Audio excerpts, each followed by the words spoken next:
ഓണം പൂക്കളത്തിന്റെയും സദ്യയുടെയും പാട്ടിന്റെയും ഉത്സവം.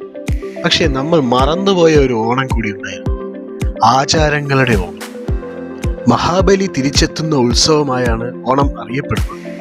പക്ഷേ അതിനപ്പുറം ഗ്രാമകഥകളും ഭൂമിയുമായി ചേർന്ന ആത്മബന്ധവുമാണ് ഈ ഉത്സവം.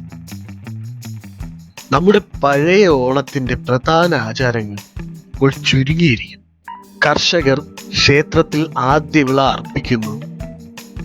ഭഗവതിയുടെ മുഖം ധരിച്ച് വീടുകൾ ചുറ്റുന്ന നാടോടിക്കല, നാട്ടുഭാഷയിൽ പാടിയ ഭക്തിഗാനങ്ങൾ,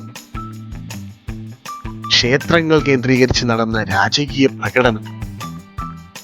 ഇന്നും ചില ആചാരങ്ങൾ ജീവനോടെ തുടരും. കുടുംബമായി ചേർന്ന് ഓണക്കഞ്ഞി തയ്യാറാക്കൽ, പൂജകൾ. ഇന്നത്തെ ഓണസദ്യയിൽ പല വിഭവങ്ങളും ഇല്ലാതെയായി.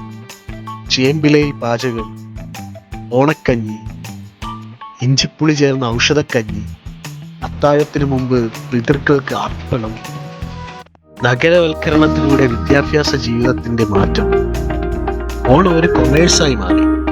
വായ്മൊഴികളായിരുന്ന പല ആചാരങ്ങളും ഇപ്പോൾ ആരും അറിയുന്നില്ല. പക്ഷെ ഇവയെല്ലാം നമുക്ക് തിരിച്ചു കൊണ്ടുവരാൻ കഴിയും. സ്കൂളുകളിൽ പൈതൃക പാഠങ്ങൾ പഠിപ്പിക്കുന്നതിലൂടെ, പിന്നെ ഡിജിറ്റൽ ആർക്കൈവ്, മുതിർന്നവർ കുട്ടികൾക്ക് ആചാരം പഠിപ്പിക്കുന്നതിലൂടെ. ഓണം നമുക്ക് ഓർമ്മപ്പെടുത്തുന്ന ഒരു ബന്ധമാണ്. ഇനി ആ ബന്ധം നാം നിലനിർത്തണം.